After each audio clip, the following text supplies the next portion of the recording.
Yay! Hi, everybody. Hey, Jen. Hi. So we have Ryan Quinlan. He's one of our partners. Jim is in the other room, but he's listening. Okay. He's my husband. He's one of our partners. So the three partners that we have are on here, and then Pete. Yeah, Jim's camera's broken, so his camera doesn't work. So Okay. And then I was thinking today, Jen, it was really funny. I was like, oh, Jen is kind of the best of both worlds for us because we have Jen and Ryan with our company, and you just like are this merge of Jen Ryan. I'm like, wow, like you're like going to be a superstar. Yeah, it's so funny, and it's such a popular common name. But that's funny. I married. You know, the other thing that's funny is my husband's first name is Richard, and his middle name is Tommy, and his last name is Ryan. But I have a brother named Ryan and a brother named Richard. Oh, Oh, that's funny. I'm like, you all, like, I've been trying, like, last 3 minutes I've been fiddling with the curtains. I'm like, you all look fantastic over Zoom. I've got to do something about my lighting. the light's in back of you. Yeah. Yeah, just turn the other way. Mm-hmm. Face the light. You want to see my head? Just teasing. No, turn your whole computer. Body. How about next time?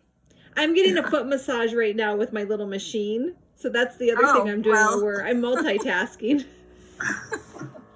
It was the best $80 I ever spent, I think. Awesome. You could do a virtual background. The only problem with that is if you move, then it like cuts part of you off. Oh. And I haven't done a lot with virtual backgrounds. Okay. They can do that too. Anyways. All right. So we can just jump right in and kind of show you. I don't know if you have any specific questions that you want us to keep in mind as we're kind of showing you things.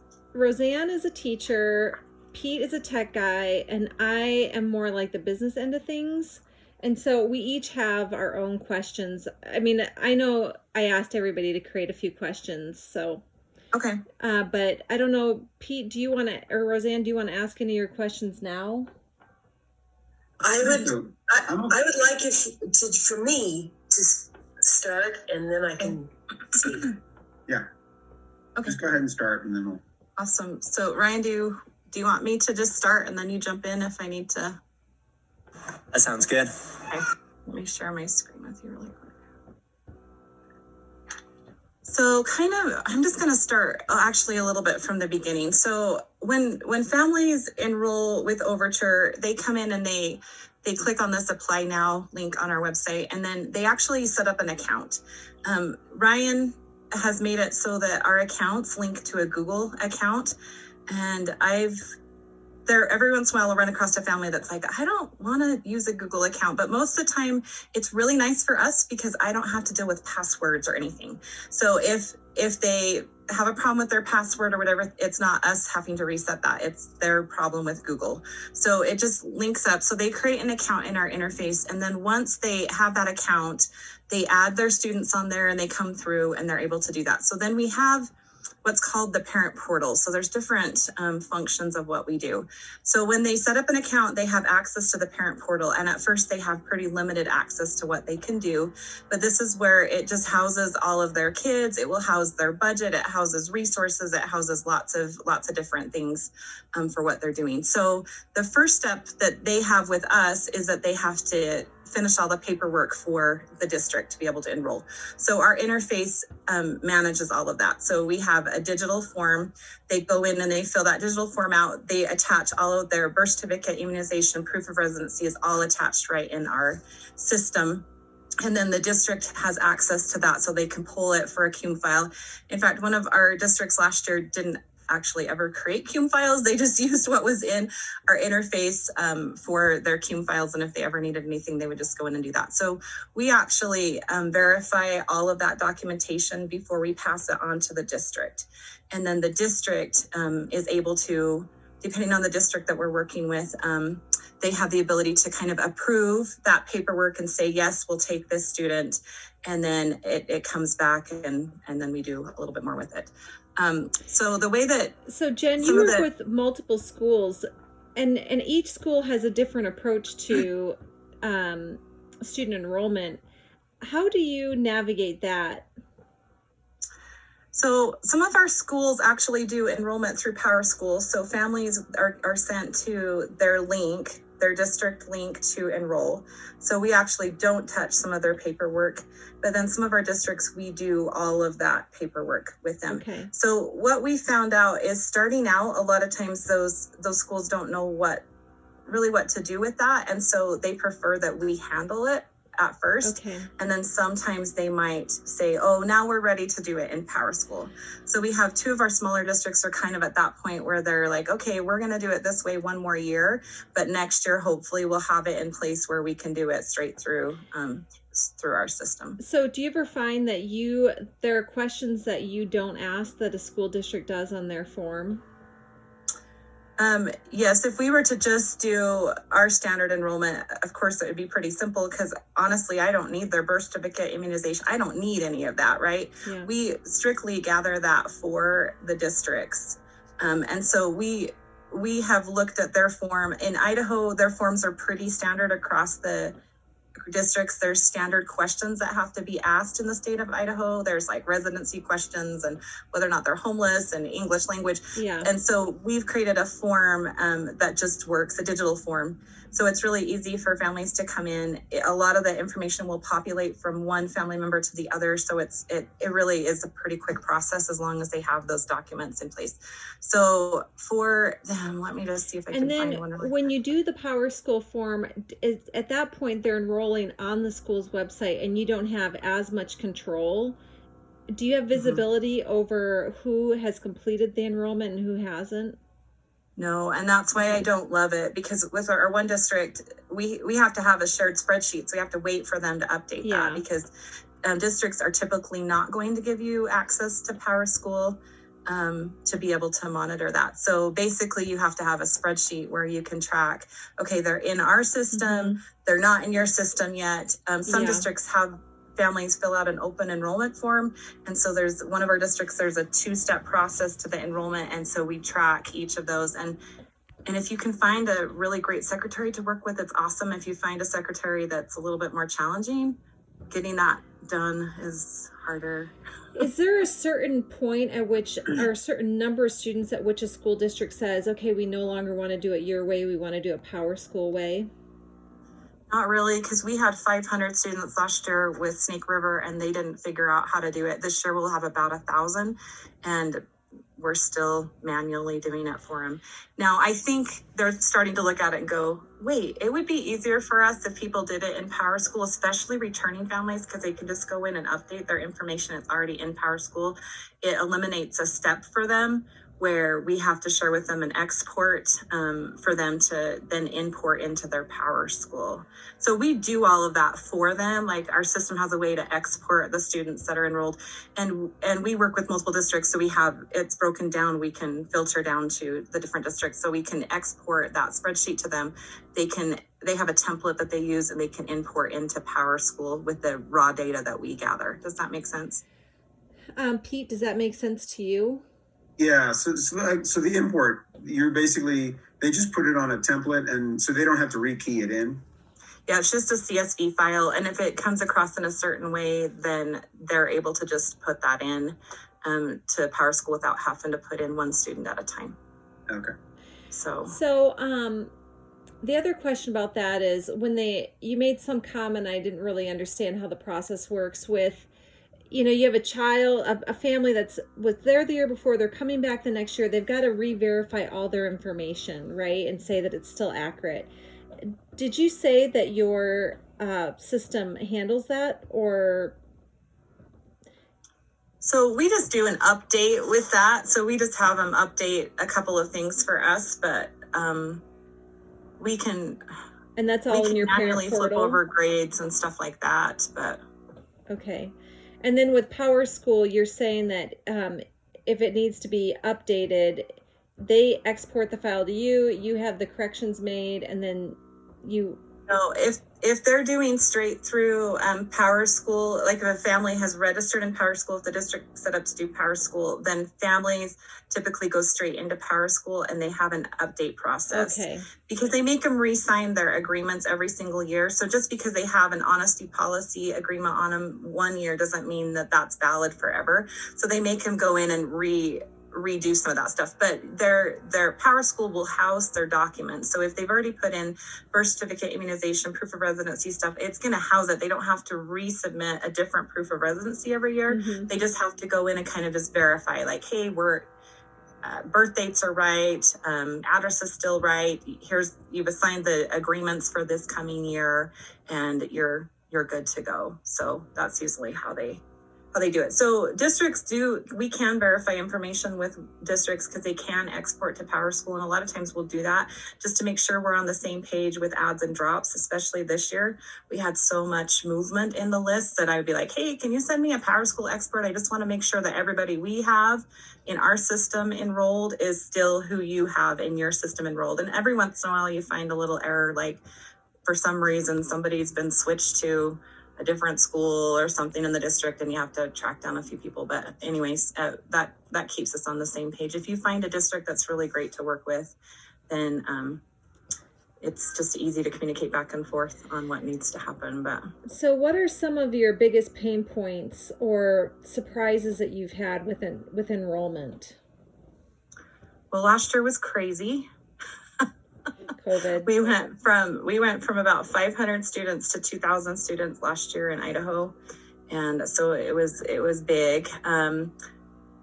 We just streamlining that process, trying to make it as easy as possible. It's a lot of work on our part to go through and verify all the documents and make sure. And there's a lot of ins and outs of immunizations and requirements for different states for immunizations. So there's a lot of stuff that goes along with that, but the biggest thing is just making sure that we can export in a clean way for them to be able to import into their system without it being a lot of extra work.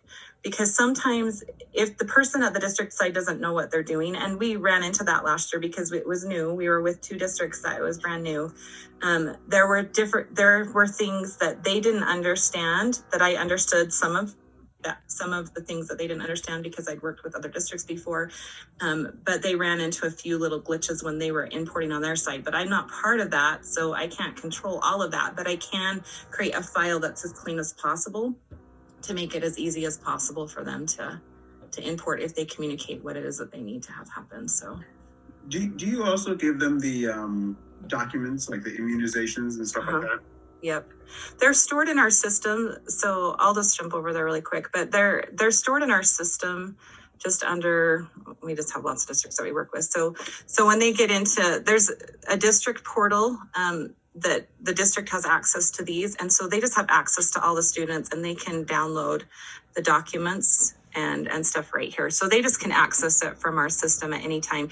Some districts will download that and then create like a digital CUME file. Some of them actually print it out and create a hard copy CUME file. Like I said, with our one district last year, they never got that far. So they just left it in our system. And if they needed it, they knew where to find it. So, Okay. so yeah, so they can get into that at any point and access that information. So when you're doing student enrollment, do they get to choose which school district they want to be enrolled in? They can give us some sort of a preference, but most of the time, right now, we're just putting them all with our one district that's taking stuff. Most of the time, we look at where they live. We try to keep our students as geographically close to the district that is offering services as possible. I just like the funding to be close to home. Sometimes we have programs that are available, like our Bonneville district does an on-site program. And so we can only enroll students within a 60-mile radius. Some of our districts will take statewide enrollment. It just depends. So we manually do that right now. I wish there was a way that we could figure out how to not manually do that, but it just kind of, we just have to have some control over what happens there. So Yeah, there's no easy way to do it. there really isn't an easy way to do it. You don't have your audio on, hun? You don't? Oh, I didn't hear you. Did you hear him? No, they can't hear you, so. I don't know why either. Yeah, he's just saying it really is. We do a lot of stuff that's just really personalized because when we place families in districts and even with teachers, it's not randomly that I do that. Now, I mean, some services probably just do it randomly, but a lot of times I've talked to those families or we have kind of a team that's talking to those families this year. And we kind of decide based on their personalities and what they're doing with curriculum and different things, what's going to be the best placement for them. So like if I know Roseanne is really into project-based learning and I have this family that wants to do more project-based learning, then I'm going to put this family with Roseanne versus putting this family with somebody that's like, you got to use a curriculum exactly this way. And you know what I'm saying? So we do some talking to families, kind of seeing what their needs are, understanding what our teachers what their strengths are and how we can best meet the needs of families. Because we really are a customer service organization, right? And it's really a shift in how we look at education, because in brick and mortar, we are just, everybody has to go to school, right? Everybody thinks, oh, everybody has to go to brick and mortar and here's how it works. But they choose us. They don't have to be part of our program. And so we just try to offer a certain level of service for families in meeting their needs and trying to place them with who we think would be the best fit for them. So there is still a lot of manual stuff, even with 2,000 students that we do. I do have a team that's helping me more with that this year, but in the past, it's been me. I've placed them based on, I talked to most of our families. So I like that. We'd thought about that for our own, especially in terms of people with disabilities of some kind.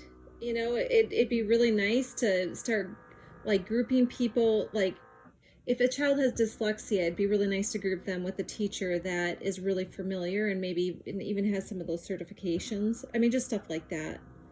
Yep. So yep, all of that stuff makes a difference. So when families come into our system, we just kind of have a process where we reach out to them, we have a conversation with them, and then we assign them a district. So we actually talk to them before we assign them a district, because a lot of times they can't say something on paper that they can say to us in person. So the form that they fill out is pretty basic. So it doesn't give a lot of information. But then when we talk to them, they say, oh, my friend so-and-so referred me and they really like their teacher and I'd love to have their same teacher. And I'm like, okay, you need to be with this district, or you want an on-site program, you need to be with this district. So we talk to them before we place them with that. So we talk to them and then we assign them the tasks to complete enrollment. And then they go and do that. We are not enrolling families until they have completed all of their paperwork, because it just gets really messy if you enroll a family in the district and you're still missing a birth certificate or immunization. Part of that file is missing. It is like pulling teeth to try to track it down. So we just don't even enroll them in the district until everything's complete, and we don't assign them a teacher until everything's complete.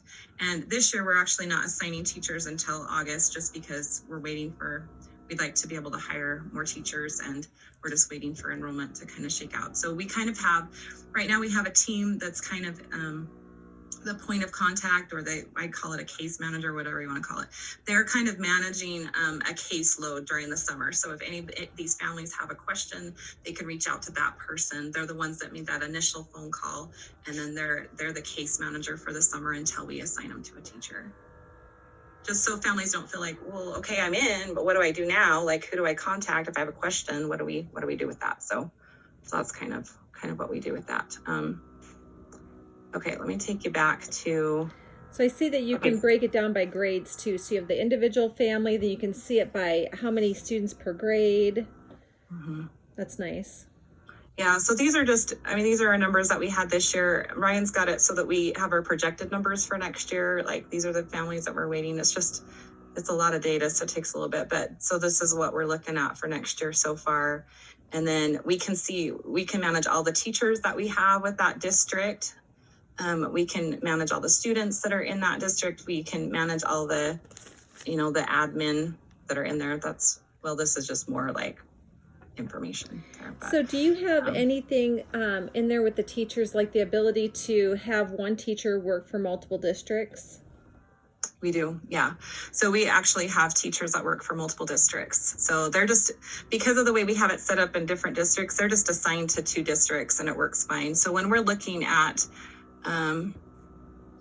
there's just lots of different things that we can do, but I can look at all of my teachers right here and I can get into their individual teacher portal. So there's a teacher portal that has lots of functionality. There's a parent portal, and then within the parent portal, there's like individual student type stuff. But so I can get in here and I can see all of the students that like Roseanne would be assigned to, and I can easily go into in and out of those. So this is what the teachers see. So because I'm an admin, I have access to their teacher portal, but teachers can get in there. They can see the families, they can see the students. So we do assign teachers based on families. It's just easier to have one point of contact for those families.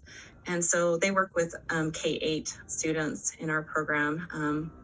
And so anyways, but it just we just do little things like Ryan's added in little special things, like we know when their birthdays are coming up. So a teacher could send out little birthday cards, reminders, or whatever. There's different announcements. And then they have access to all of their Google tools so they can access their calendar right through the teacher portal.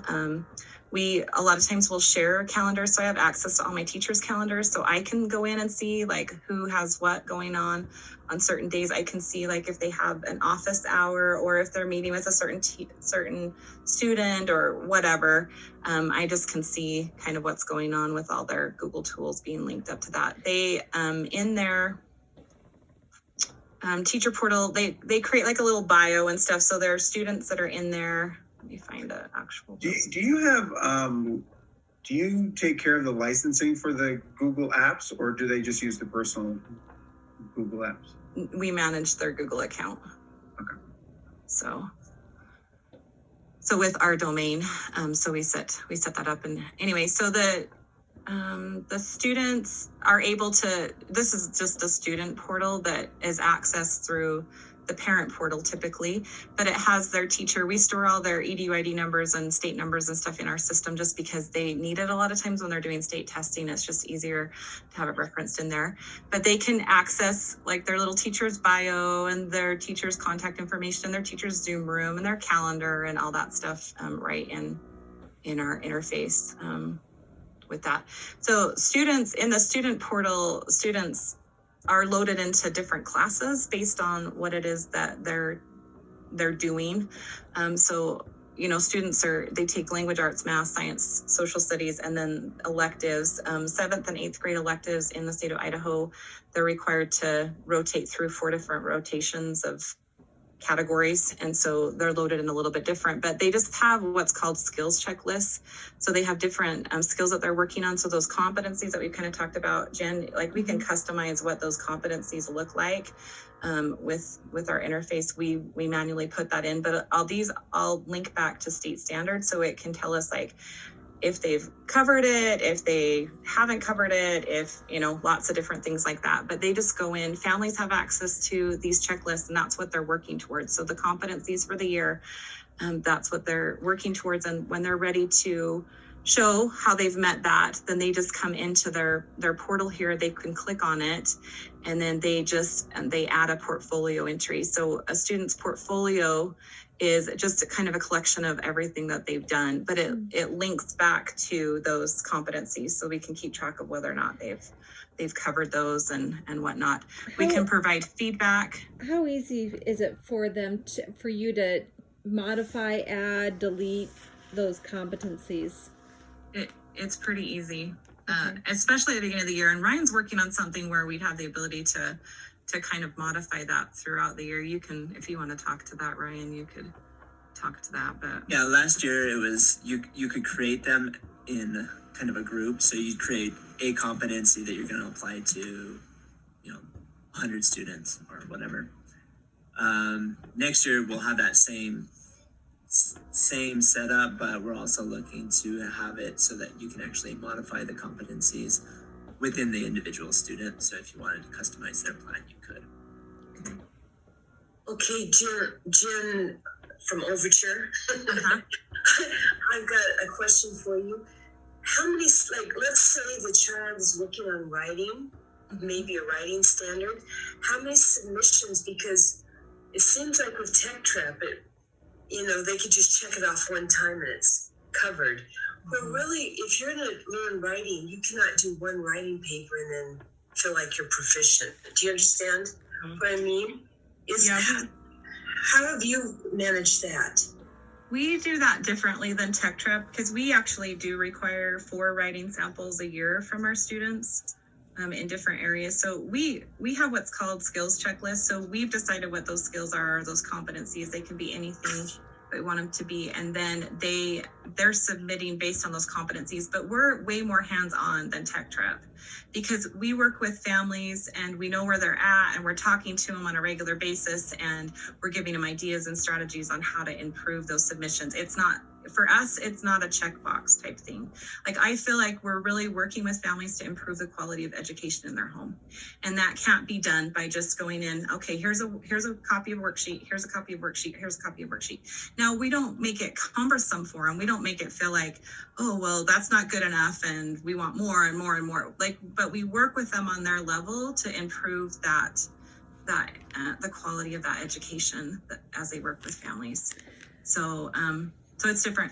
Ryan, with our high school program next year, I think you're kind of talking along the lines of what we're working on for that, but they wanted the ability to have a student submit something kind of in a draft, receive some feedback on it, and then keep submitting it. So we actually will have the ability to do that next year where they can submit something, they get the feedback on it, and then they can keep submitting under the same entry until they are kind of proficient, if you will, or until they've met what the teacher's kind of expecting of them.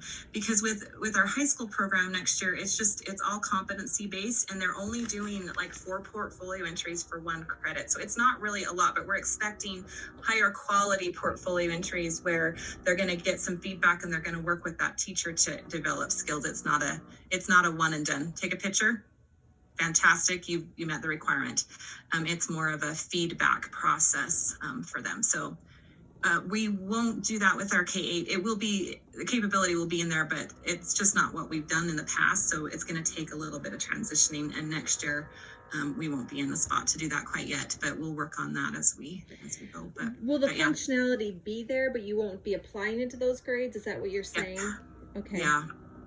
So, I mean, Oops. I don't know, Ryan. They might. I mean, some teachers might work with that, but it just won't be a requirement, if you will. Like, really, families are just used to submitting one thing to show that skill, and because they have 16 skills that they're working on, so roughly two that they're doing per month in math and language arts. We did, because we're not partnering with ILA next year, we did simplify our science and social studies, so it's just once a month. We've done that in the past. It works well to do it that way because then families will organically share what they're doing rather than a 15-minute brain pop, because I'm sure, Roseanne, you saw a lot of brain pop. And we just want to try to up the quality of what they're doing, because what we found is families were submitting a 15-minute brain pop video so they could check off the box, but then they were doing all these really amazing things on the side. We're like, wait, that's what we want to see, is the amazing stuff you're doing. We want this to be an organic educational experience for you, not just checking boxes, right? So can I ask you a question about reading? Yes. So one of the things I've had a more difficult time transitioning into online is I know the parents are the teachers and they do the reading. How do you communicate with the parents? Because it doesn't seem like, it seemed like at the end of the year, the letter recognition phonics skills were very low. Mm-hmm. They would read a lot of online books, but it doesn't seem like the foundational skills of reading are there, because I know that parents are doing the best they can. Maybe they don't have that background. How do you work the reading to make sure that you have strong readers? So I think there's lots of different ways to do that. I don't think there's a magic formula of how that can work. But this next year, our skills checklist, and your skills checklist will be custom to what you're doing in your state. But our skills checklist actually addresses those reading foundation skills. So we give them a place to put those. One of the things that Well, our skills checklists are actually the same K-8, so that they understand what the skills are, but they understand the progression of those skills. And I can take you in and show you some of that. But so we try to teach our parents and our teachers what the progression is of those language arts skills, because everybody's going to be a different place on that spectrum, right? So you have a third grader that might be on a level 1, and they might be a level 1 in this area or this skill, but they might be like a level 5 over here. So we're trying to help teachers and families identify where their kids are on that progression, and then just take them from where they're at to where they need to be. So instead of it being like, okay, we're just going to put you in level 3 skills because you're third grade. Well, they're not all working at that level. We're going to try to figure out where you're at, and we're going to try to figure out how to get you to where you need to be. And we're going to work with you on that. So reading foundational skills, we have a special place for them on our checklist, because we felt like that is the focus in those K2 grades. Really, that should be the focus. And families get a little bit hung up when you start throwing in what all the standards are for those grades, and they're trying to meet those standards.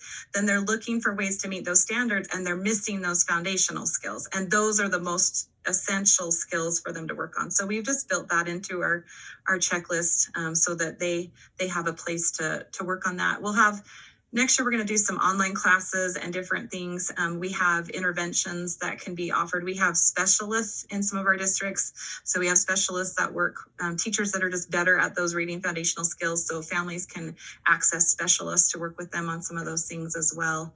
And then we actually have incorporated into our checklist for next year a lot more organic experiences, where we're looking for more show and tell type experiences, videos, like Zoom chats where the teacher interacts with the students more than just submitting worksheets and moving on.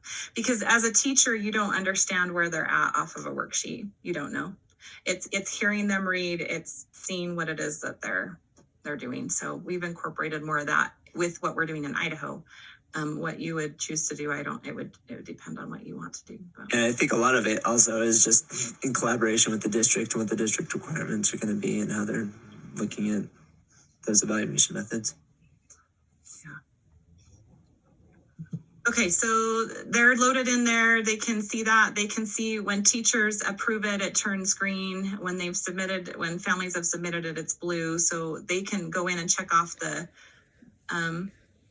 thing that they've submitted, but they have to wait for teachers to kind of say, yes, this does meet this skill. They can provide them lots of feedback with how that works. They can see what's been met.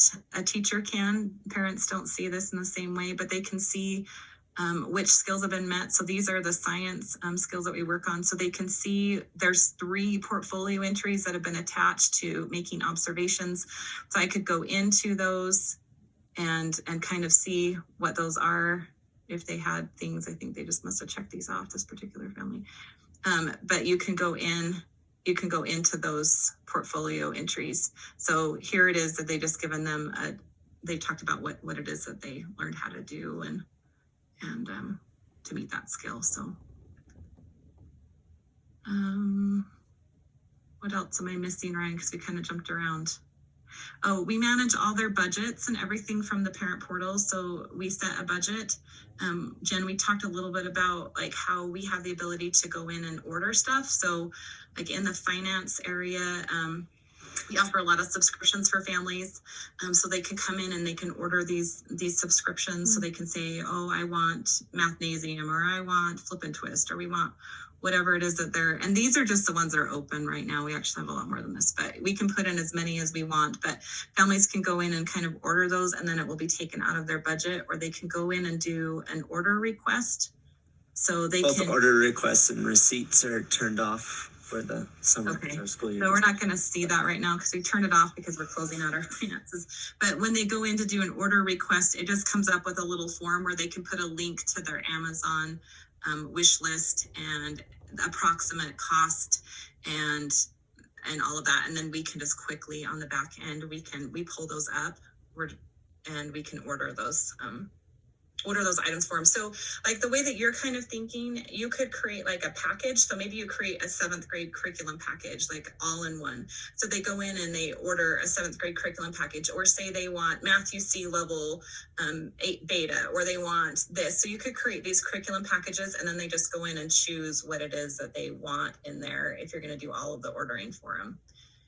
They have the ability, they submit the receipts right in here. It's really easy for them to submit receipts if you were doing a reimbursement type program, and they submit those, and then they go through a review process, and they'll change colors in the system based on it's been submitted, it's been approved, it's been paid, and then it kind of just keeps track of their transactions. This is my demo person, so they don't actually have any transactions, but it will tell them like the payments that have been sent to them, so they can go back and kind of keep track of that as well. But it tracks it all for them in the interface. It just will keep track of their budget. We combine all of the family's budget together. If you're going to do a budget, it's just easier to just have it on a family basis rather than each child.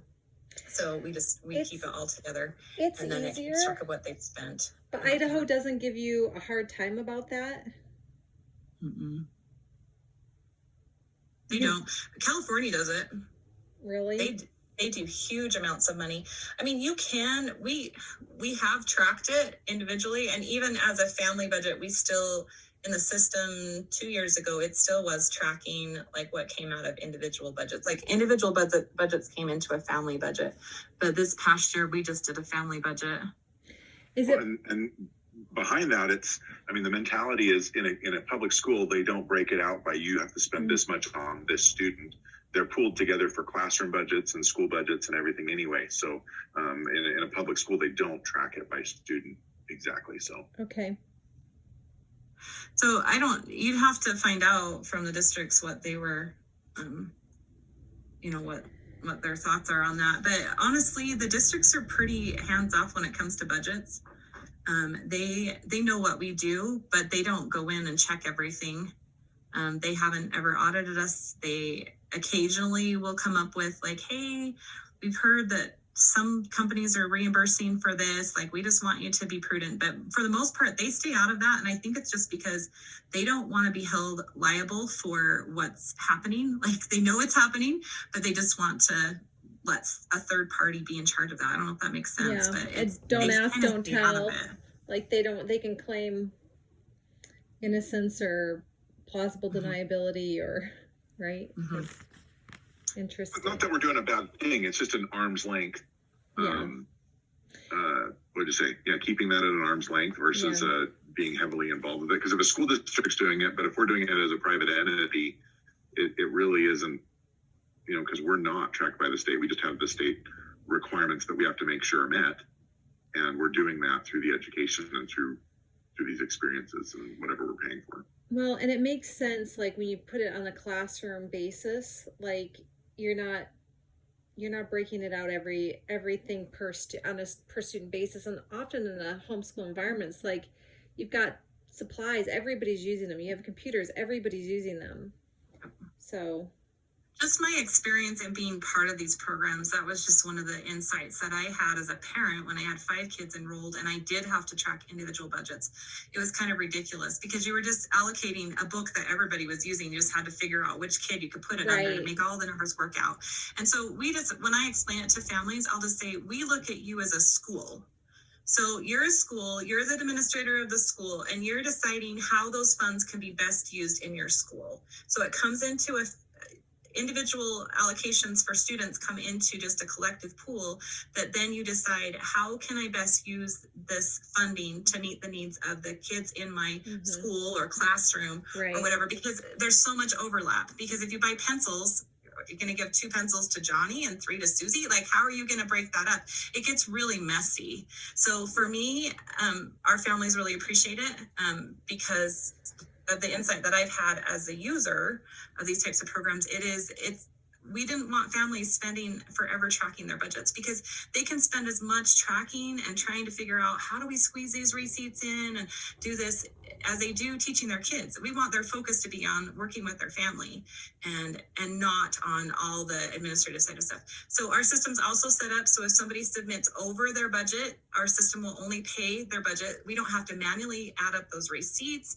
The system does all of that. Ryan has it so that the system flags if they submit a duplicate receipt. So sometimes families will forget that they submitted a receipt, and with the information that they have to put in when they submit a receipt, it will come up when we go to transact that. It will say, hey, you've already paid a receipt that's the same total and the same date. And are you sure? And then he's got it where it lets us compare those two that they've submitted side by side, and we can say, oh, that's definitely a duplicate, or no, actually it was on the same date and the same amount, but it's actually a different kid. And so we can approve that. So he's put some stuff in place where we can batch that stuff out pretty quickly. So is it also set up so that you can adjust how much of the budget is given out at what times throughout the year? Yep, we have ours set up so that we do half at the beginning and then half in January. So the initial budget is set up just the way he has it set up. So it will put the whole budget in there, but it will only, it gives them, let's see if I can figure out a way to show you.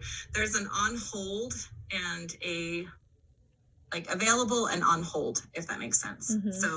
So families can see that. So they can see, I am going to get my whole amount. It's just right now, I can only access this amount. So, and then in January, we flip it over. So everything that's on hold then becomes available, and then they can see all of that. So How are the payments handled? Is it a check or is it electronic? we do it electronically through our bank. Ryan's got some ways that he's going to do that next year, though, that are pretty slick. I don't know if you want to talk to that, Ryan. Yeah, we'll probably be having them actually manage their payouts and do auto transfers through the system. In So they can PayPal? keep. What's that? Is it through PayPal? Oh, yeah. That's We're looking at like a few different services that would do that withdrawal and those auto transfers. So right now, families, when we go to do their initial payout, we set them up in our bank, and then it sends them an email. They have to put in a keyword. They put in their bank account information. I never see their account information. It's just stored securely in our bank. And then we just go in, and it's almost like a bill pay. So we just go in and bill pay basically those families on a weekly basis. So we don't limit the amount of times that families can submit for reimbursement. Some services do. If families want to submit every single week, they can. Our rule has been anything that's submitted by Monday at midnight will be processed and paid out on Wednesday mornings. And then it usually hits their account on Fridays. So families appreciate it's really quick payouts. We have a way of kind of managing if a student is not where they need to be. We have a flag system, so teachers can change their flag in the system. So if everything's good, they have a green flag, it means everything's good. If they're orange, the teachers, if they're behind on something, the teachers can flag their account with an orange flag. And what that means is if they've submitted receipts for reimbursement, we won't pay out until they're green again. So, and our system keeps track of that. So if I go into batch and there's receipts that have been approved, because maybe they've submitted receipts and they've been approved, but their flag is orange, it will just tell me they have an orange flag, and then I just skip them. They don't get paid that week. So teachers are able to create tasks. So if they're missing something, then as a teacher, Roseanne, you can go in and say, hey, you need to submit this, or I'm missing a writing assignment for you, or hey, you need to take care of this. You need to sign up for testing, or you can create any sort of a task that you want, and it will just show up there until it's been checked off. And then it kind of moves down like, hey, we've done this. And you can kind of manage that. All of their feedback that's been given in their portfolio comes through kind of in a feed. So they don't have to go back into every portfolio entry and see like, well, what did my teacher say about this? It just comes in as a feed. And as they look at it, they can just check it off and say, oh, that's what, well, it will pull up the portfolio that they had the feedback on, but then they can just check, kind of clear it out of there. So if they don't want to see what's in there, then they can clear this out. So they can just mark them all as red if they want to or whatever. But so those are those are some of the other things. And can the teacher look and see all the class and where they are in terms of progress with submissions and things like that, so they're not having to open up every single record? So in their teacher portal, they can see what's been submitted. Yeah, and they have a grade book. So, but it's an individual grade book. Ryan, do you want to answer that one? We've never established a formal method of determining an overall grade for a student, a cumulative thing. So we've never actually displayed that in the teacher's portal. We've always, everything that we've done is at the student level. So no, there, Okay. but is a capability. It would be everything sitting there waiting as soon as we like formalize some method of displaying that. What about knowing, like on an aggregate level, like who is behind in submissions or what percentage complete they are towards completing state standards? So this year we tracked some of that manually in a separate spreadsheet, but I don't want to do that again next year. So Yeah, because once as we, grade books this last year historically have all been tracked externally. This next year, grade books are all tracked internally, and then that's going to provide for that aggregate result. So when is that going to be finished? That'll be in place as soon as we've cleared out all of our students and go to the next. So this year. So our goal is, we haven't cleared out all of our students yet. In fact, had a cute older teacher call me yesterday. Where do I find the information for the parents that are given a grade? I'm like, we are done with grades. We've already taken what's in your grade book. So we're done with that. But we have some that are have been a little bit slower, but we just finished our final payout yesterday. We have a couple of stragglers that we've got to take care of, but we should be able to clear out our students in the next week and a half is our plan. So then we can start with some of the updates. Ryan's got some updates for next year and we can start working on some of that stuff too. But So Go ahead, Jen. So are you assigning A, B, C, D or mastery or pass fail? Like, and how malleable is that? so with the districts that we work with right now, all of them, it's just for K6, it's just pass fail. Okay. You'd want to go into like a test student and go into their grade book. Do you want me to? That's some sort of course. So is it possible, instead of doing pass fail, like to show, 1, 2, 3, 4 in terms of their competency level? Mm-hmm. Like instead of saying pass fail in math, maybe you're at a overall competency of a 3 or an overall competency of a 2. I'm trying to think of I'm just trying to think of who would be a really great example. Just anyone that has a class. I mean, we'll go into this one. How about we do this one? Usually she has pretty good stuff in there. So, okay. So if we can go into a student's grade book. Yeah, just go into and it will just give us, so it will let us know, this is an overview of the student. So these are all the requirements that the student has for the whole year. And it will, sorry, we're in the way here. I gotta move this.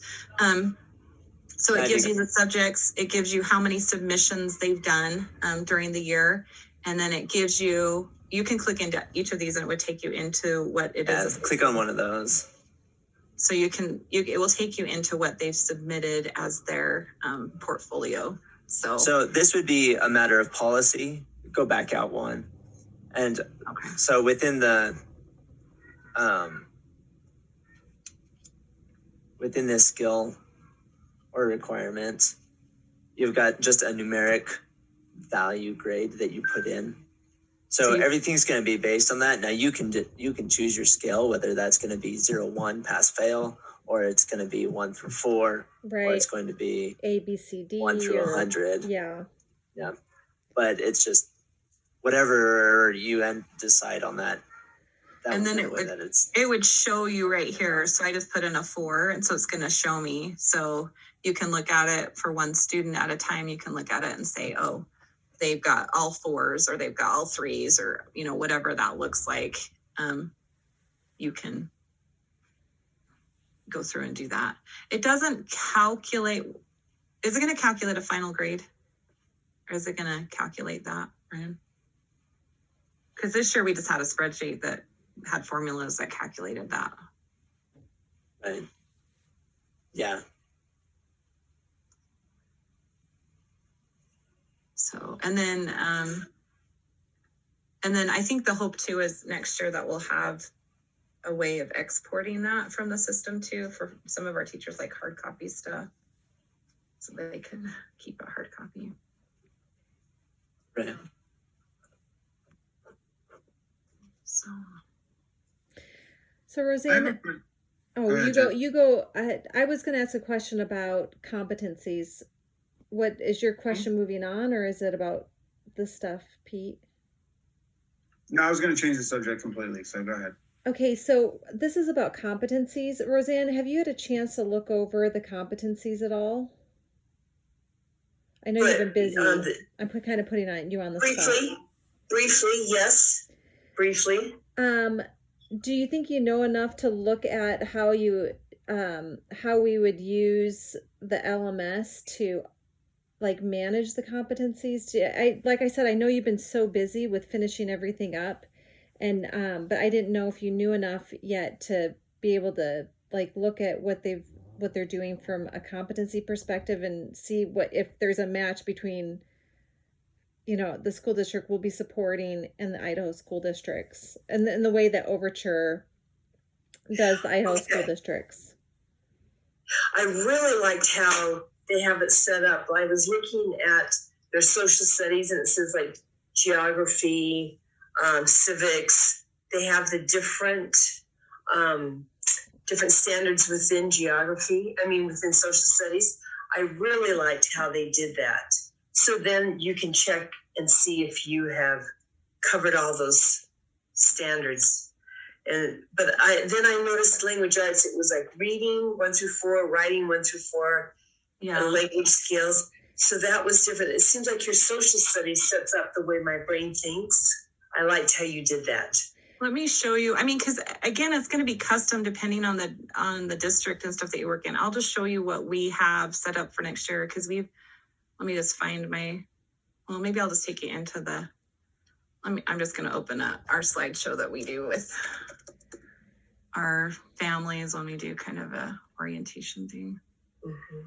And I'll just show you what the skills checklists look like. Oh, I'd love that. It will just make sense to you, I think, with what you've done with working with families. But so it's really simple. We just try to keep it, again, as simple as possible. The only custom checklist that we have is math. Math is a custom checklist, but the rest of it, so this is what we've done with, I don't know if you can see this well enough. Let me pull up this one. Jen, what are we looking at right here? Is this something so this the right parents here would is see? our skills checklist. So this is like your competencies. This is how we've outlined the requirements of the program for families. So that's what's going to be in the system next year. So this is the checklist that we have in the system, or the competencies that they're focused on working on. Okay. And we just broke it down. This way. So you have your core skills. So everybody's working on the same type of thing. So everybody's working on the same language arts checklist, like I told you. So we require an opinion piece, a narrative piece, an informative piece, a research piece for everyone across the board, even if they're kindergarten. Everybody's doing that. They're going to do it on their level, but everybody's doing it. And then we have this spot for the core skills, that reading foundations that we were talking about. So if they're a kindergarten through second grade student, they have 3 skills where they're working on that. Now we're going to outline a little bit more. What are those reading foundational skills? So we'll pull those straight from the standards and just help them see this is what it is. It's being able to blend. It's being able to, whatever those are. I have them somewhere else. I don't. have them memorized in my head. For the older kids, they need to do something to focus on mechanics and usage, spelling, and vocabulary. Now, ideally, as a teacher sits down with families at the beginning of the year, they would actually make a plan for the year. So it wouldn't be just a one and done kind of thing. Oh, here's a sample of spelling. It would be like, hey, what's your plan with spelling for the year? What are you going to do? So let's set up what your plan is, and then I'm going to see that as things come in through the year. I'm going to see that you're working on that. So we have what we call just share your progress, show what you know. So we built into the checklist to give families some flexibility, because again, we just really wanted to focus on building skills. We built in the state requirements for testing just because it gave them a little bit more flexibility. And then 3 times that they just share what it is that they're doing. So whatever it is, it can be one of these skills. Again, maybe they love writing. They want to do more than the 4 writing samples for the year. They can share their progress. And then this last piece is this show and tell piece. And this is a piece that we're really excited about for next year. And this just incorporates some of the speaking and listening skills into what they're doing. So we're going to have places where they can do a language arts show and tell. We want that to be student driven. We want it to be, maybe they're telling about their favorite book that they just read. So it's like an oral book report, or maybe they are memorizing something and they make a video recording on that. We want places where they can go in and share with other families. So it can be something they can share online. It could be something that they can share in the interface with just their teacher, if that's all that they want to do. But it could also be like a Zoom chat like this, where we get lots of students together and they share what it is that they've done. We also incorporated into that show and tell piece a time in August where the student's going to introduce themselves to the teacher. So they can do that over Zoom, or they can do that by creating a video. We were going to give them some questions to kind of prompt them on something that they could talk about or whatever, but we just incorporated that into the skills checklist as part of what they do. And then in May, we really want teachers to sit down with families and figure out how the year went. You know, be able to reflect back on, hey, we used this curriculum, it really didn't work. We want to do something different for next year. So they're going to reflect back and feed forward. So instead of feedback, it's going to be feed forward. What are we going to do moving forward that's going to make it better? So we just, anyway, so that's what language arts looks like here. So who do you give this to? The parents, okay. And it's in the interface. That's what the interface has. So under those different tabs, language arts, that it will be these skills listed, and we can customize those skills. So if you needed to make changes based on the competencies that you have to meet in Minnesota, then we just decide what competencies are going to go in there. And this is just people like things in hard copy. So this is just a hard copy of what's in the interface, if that makes sense. So they can see it and they can look at that. I have a question more on the how the procedural side of this. So what percentage of your enhancements to your system are directed by the school district versus you? Overture. Most of them, I don't know, Ryan, what would you say? I'd say most of them are us. Like, we have a lot of flexibility. We have to, of course, run all this through the school district as we're working with them. But Isla was a lot more picky about what some of that looked like. Our other school districts, we work with them. Our BOES team, like, we have to make sure we're on the same page. Our Snake River team, we have a lot of flexibility with what we do with them. They're pretty flexible. Same thing with Bear Lake. So. And this is a question for Ryan. What's the technical stack that you're using for all that? Like what language? So are you a programmer? Yeah. Okay. So yeah, everything here is built on Node, and then there's actually just if you were to want to customize some of that stuff, then you just write that in JavaScript for right. both. Okay, so you're using Node. Okay. Yep. And then are you using like AWS or Azure? Nope. We use Firebase and Heroku. Okay.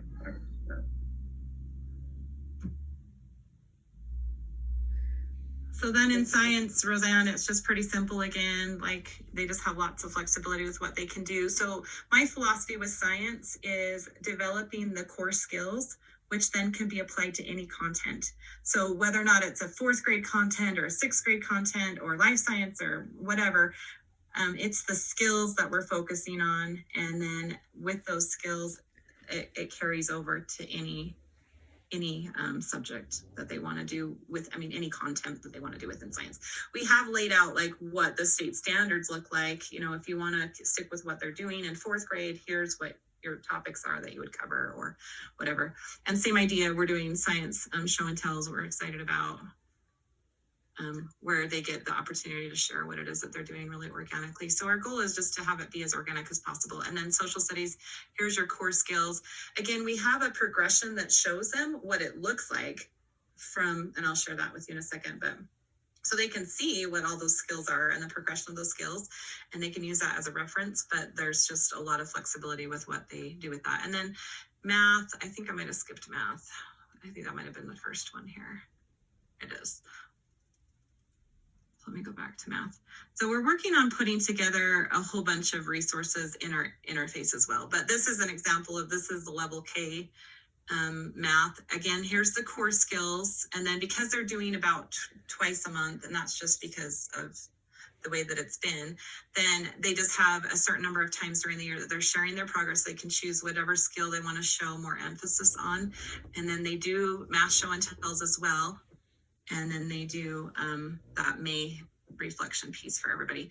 So we've started putting together over the summer, this is what we're working on, is just some resources for families to really start to understand those skills. I really like a literacy-based approach to math for a lot of kids. I think we miss that piece a lot of times. I feel like a lot of families get their kids in a curriculum for math and they just say, here, go do your math in the corner. And they have no idea what their kids are doing. They don't know where they're at and they don't know where they're headed. So we're just trying to do a lot more training next year with how can we help families be more engaged in math and help parents know more of the skills that their kids are working on and what comes next. So we just created an overview for every level of math where it just kind of gives them an overview of, what are you covering in kindergarten math. We've put together a toolbox. We're going to have those available as a kit, so they could click on an Amazon link and they could say, well, I want everything in that toolbox, or they can click on it and say, I want everything except for this. They could order it themselves. We could order it for them, lots of different things with that. And then just books and games. And then we've got, with every skill that's on that skills checklist right here, we have then created another sheet that hones in on just those skills. What does the skill look like? Here's some teaching helps on teaching that skill. Here's some games that would go along with that skill. Here's some ideas for show and tell, if you wanted to do that. So those are just some other things that we're working on. Do you do anything? I was going to ask, how often do you roll out these enhancements? Do you wait till do you do it once a year, wait for the next school year, or quarterly, or ad hoc? We do everything. Yeah. Yep, we've done all of the above. So Jen, one of the ideas we had was to, give like a standard, for example, for language arts, and show what good work is, better work is, and best work is, so that they know kind of ultimately where they should be. Do you do anything like that? Not yet. Definitely we have samples that we're working on putting together. So that's some of the stuff that we're working on. I don't know how far we'll get this summer. So what we've got started right now, we've got to finish that, and then we'll see where else. But we want, with writing and stuff like that, we will definitely have some of that, because families really struggle. They don't know, what does a kindergarten level look like? And so we have resources that we just need to pull together on that. But we just want to give a lot more training, a lot more classes, a lot more opportunities for families to really understand what those things are. Because my opinion is, the more that we can educate parents on what that looks like, not only it will benefit them this year, but it benefits them in the future as they work with their kids. Because what happens is, when you've homeschooled as long as I have, then you start understanding what those skills are, and you start working with your kids, and then you're like, oh yeah, I need to pull in this, and I need to pull in this, and you just know what the skills are, and then you can pull it into what you're organically doing at home, instead of it being a formal lesson that we got to make sure we cover this. Like, I can figure out how to integrate that into what we're doing. Right. So that's the goal, but it's a process. Were you ever a classroom teacher? Not for a super long time. Okay. But it was. Yeah. I really like to change how you have it set up, where you have your skills, your helps, your books, your games, because that's what a lot of parents want. What games can we play? You know, the show and tell I like, because in school they don't do enough memorization, they don't do enough presentation, which is what you need in the business world. You need to be able to do a presentation and express yourself. So I like what you did. Yeah, we just wanted more ways for families to engage and stuff. So over the summer, we're going to do, we're doing STEM challenges with families. So I have all these STEM challenges where we're going to try to get them to talk. So we're working on a new social media or online community platform that probably have done later this afternoon, but where they can go in and talk, and they have these different groups that they can join. So if they're interested in this type of homeschooling, or they're interested in third grade math, or they're interested in field trips that are happening in this area, then they can join all these groups, and it just kind of comes through as a feed. It looks very much like Facebook. It's almost like having our own Facebook, where every group and everything that's in there is actually part of what we do in the Overture community. And it can email families if they don't want to be on that anyway. So we're just working on some ways to connect families a little bit better, because we've done a forum in the past. Some families get on there, some don't. We just need something we just found we need something that's a little bit easier, but we're going to do some things for the summer to kind of encourage them to start posting some of what they're doing online for everybody, so that it will feed into that show and tell idea of, hey, you can show what you're doing. And then a parent can go in and see what everybody else is doing, and it gives them ideas and inspires them to up the quality of their work. Or, hey, I can do this, or I didn't know that's what this was, and now I have a better understanding of what the skill looks like, and now I can go do that as well. So just a place where we can kind of work with families and give them ideas. So Do you happen to have you go through what grade? we'll have high school up through 12th grade next year. Do you have programs where they can sign up and you take extra classes, and then by the time you're done with high school, you have your associate degree? Yeah, Idaho has what's called advanced opportunity funding. Not every state will have that, but they have, every student has the ability to tap into that advanced opportunity funding in Idaho, and they can use that towards college credits. Or students that are in middle school can earn high school credits while they're in middle school. It's called overload courses. So they have to take additional classes to what they're already taken. And then the state will pay for that, or this fund for each student will pay for that. So yeah. So we have some high school students that are coming in next year that have already taken a lot of that stuff, that will be on a good track to be done with their associates by the time they graduate. So I know I'm kind of monopolizing the time. I'm sorry. I love it. Is that okay if I ask another one? yeah. So when you're working with a student, of course, some of them will be more advanced in reading, maybe in math. Do you allow them to work ahead in grade levels and maybe one grade level below? Yep. So we do. Some of that is going to depend on your district too, with where they're at. But let me show you that progression chart again, just kind of giving an idea. Really, it's some of our districts are very, very open to the progressions, learning progressions. Let me just. And the way our courses, I guess, are set up, or that learning plan for each student, is that you can create however many you want, and then you can assign them individually, and they're not locked into a specific grade level. So they could be at 5th grade on English, and then on 6th grade on math, or anything else. I like that. So this was last year where we had our skills broken down a little bit different, but it just shows you the alignment, Roseanne, because this is your language, the alignment to they're mapped to Anchor standards. So even everything that we're doing this year is still mapped back to the Anchor standards for reading, writing, language. So here's the progression that I was talking about. We have this with math, language arts, science, social studies, but where you're talking, they can be wherever they're at, but we're focusing on these individual skills. So maybe they're on a level 4 here, but they're on a level 2 here.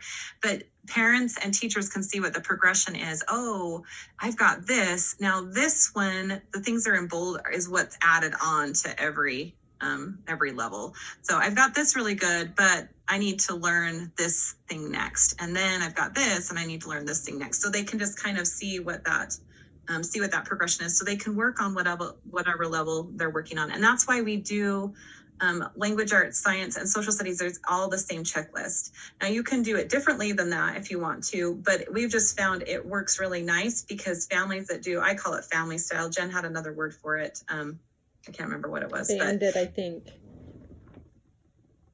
It's Something. okay. Banded. That's what Yes. So they have the ability to do things family style, so that everybody's working on the same skill. They're just working on a little bit different levels. So math is the only one that we hone in on specific skills, and they can go 1 grade below, no problem.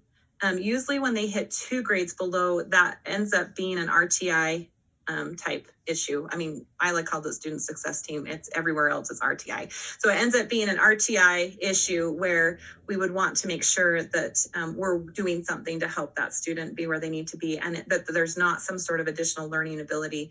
Is it not adequate instruction? What is it that's causing that student to not be on level?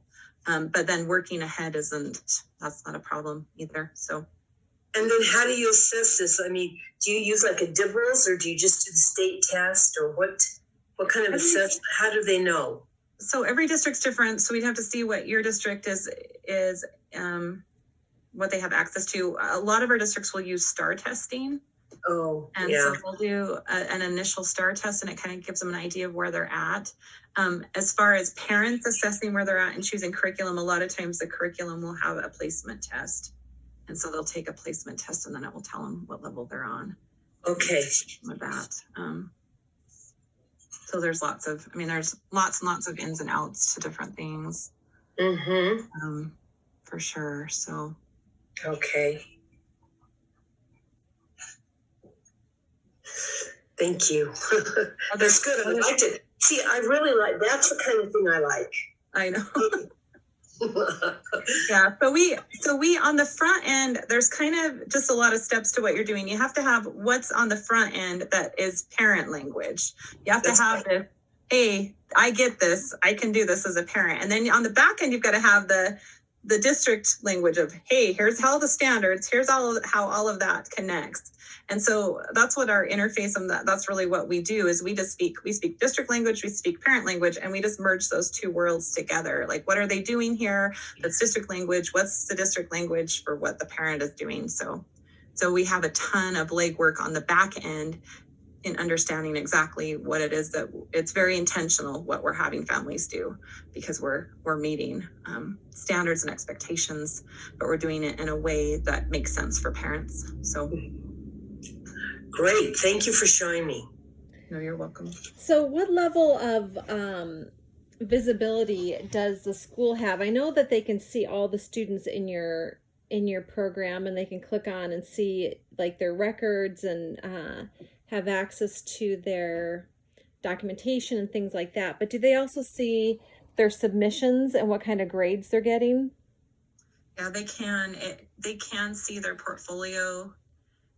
Honestly, it's a little bit sheltered right now with what they have access to in the district portal, just because we just set it up that way. But then we've had some districts that they've been fine with what's in there. And then we have some districts that want a little bit more access to what we currently have.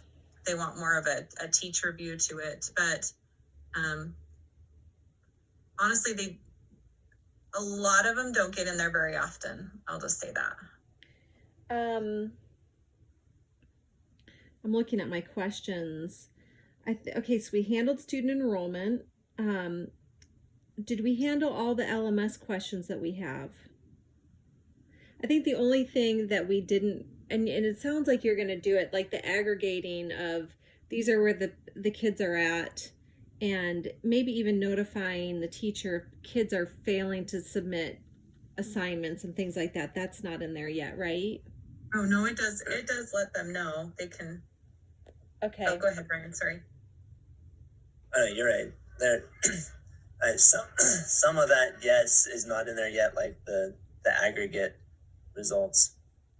But yeah, there's teachers will be able to submit, like, work with the families to create goals and time-stamped goals. So due dates, I guess, would be on those things, and that's gonna flag within the system as well. Okay, so in other words, if if each teacher has 50 students and there's been a date that they were supposed to submit by and they haven't submitted by that date, the teacher will be notified, or the parents will automatically be reminded to, hey, it was submission date yesterday, right? Right. Okay, and then the teacher will see a summary maybe of all the students that failed to submit something. Right. Okay. So my Jen. Okay, hi. So what TechTruck does is they send out, at least this year, an automatic notice to the parents because everything is due like every other Friday. Yeah. So they'll get a notice saying it's a late submission. Yeah. And it's just automatic. Yeah. So, what about, like, have you done anything for, like, to facilitate teacher hiring or anything? Mm-hmm. Yeah, I mean, usually in Idaho, it's not a problem. We can find teachers, and every district's a little bit different. Like one district, they just do all their own interviewing. Most of the districts, I'm actually part of the interviews with them, but they always make the final determination on who to hire. If that Okay. makes sense. So, But in terms of, you want to be a teacher, here's where you upload your portfolio, here's where you upload, like, your credentials, your maybe even performance evaluations, but something like for like, how robust is your, well, you're not hiring the teachers, but I was just saying, how robust is your profile? We're not. If we did have a district, though, the system itself does take care of any of that type of stuff. If you're to say, oh yeah, we want to be able to, like, facilitate teacher applications, then you just jump into forms and create a form for the teacher's application, Okay. and that would pull in. You can put in whatever fields you want. Background, you can initiate background checks, you can. we have not done that because every district has their own process of how they do that. Okay. Right. So And we've never had to worry about teacher hiring. So What about if you vendor? wanted to facilitate it, you could with forms and the tables. But Okay. we've never had to worry about it. But and then you have a teacher profile, and you can include, like, do you do anything like having the students rate the teacher and then show that rating in the teacher's profile? Do you do anything like that? We do gather information just through surveys in the interface a lot of times. So we get some feedback from parents on their teacher and what their teacher did well in different areas. So we do have that. And then we do give families the opportunity to request the same teacher, to say, I want to keep my same teacher, or I'd like a change. So that gives us a lot of information on how things are going. But I'm pretty hands-on with the teachers. I meet with the teachers somebody usually meets with them every month, where we kind of go through their families and stuff. So I have a pretty good idea of what they're doing. I know which teachers are really good at communicating with families, and I know which teachers aren't, just based on feedback from parents and the questions I'm getting. And just, I'm really good at reading people. And so I kind of know where they're at with things too. So, but that's not embedded in, like, the student page or anything. That's more, you survey and they respond, and then you're very hands-on with that, it sounds like. Yeah, I mean, well, it's information that Ryan gets on the back end. He gathers the results on that. Okay. So we can see results on those surveys.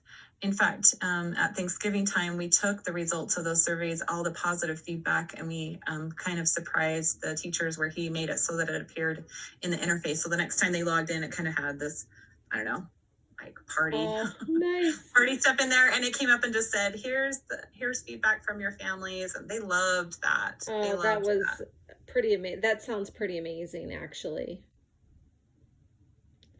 Yeah. But to be honest, it is both. It's in the system here, but we also believe in a very hands-on, personal approach to everything that we do. So Jen is talking with the teachers. She is talking with the family. She's eliciting feedback. You know, you listen to the end of year conversations with the teachers, and her conversations are, you know, what worked best for you, what didn't. Do you have any families that you're concerned with that you don't feel like our program is the right fit? And she's going through all of that and taking notes as well. So it is a combination approach because we like the hands-on personal touch.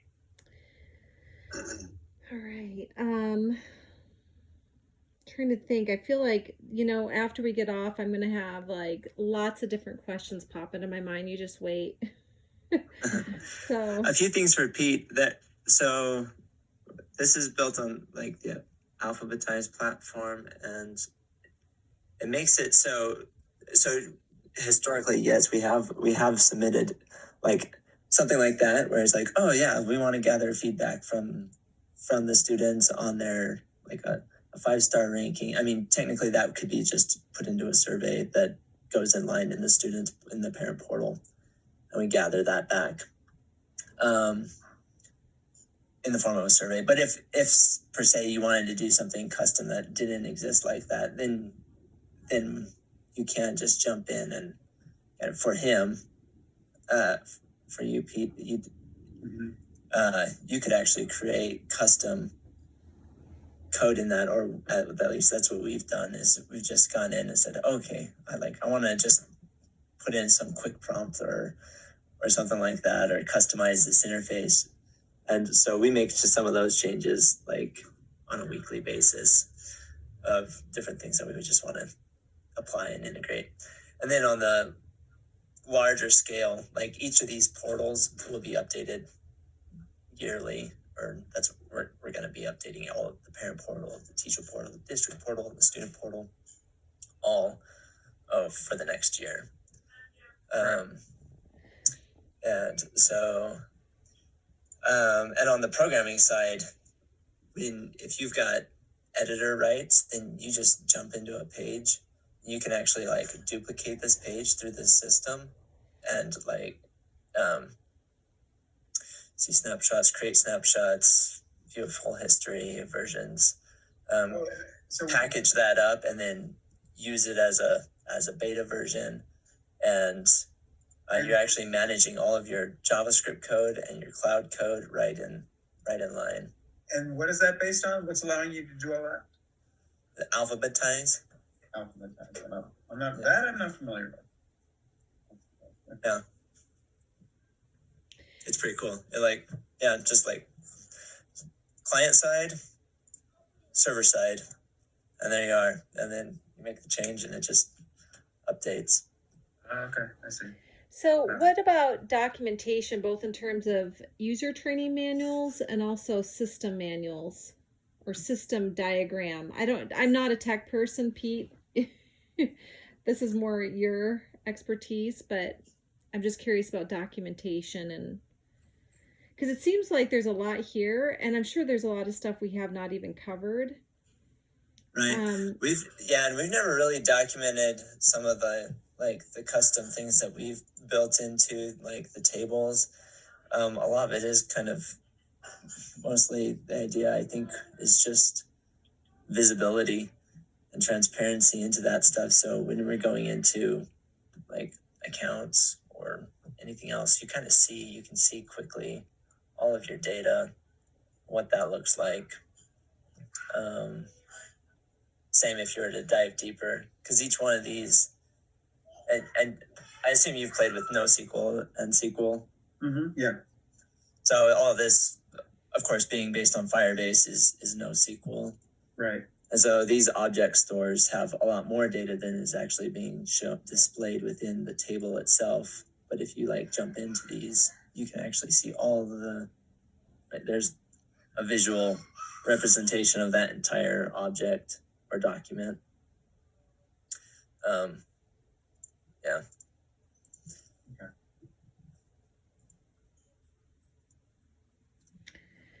All right. I am like, it's been an hour and a half, and I'm like, oh my gosh, I am a little overwhelmed, but all in a good way.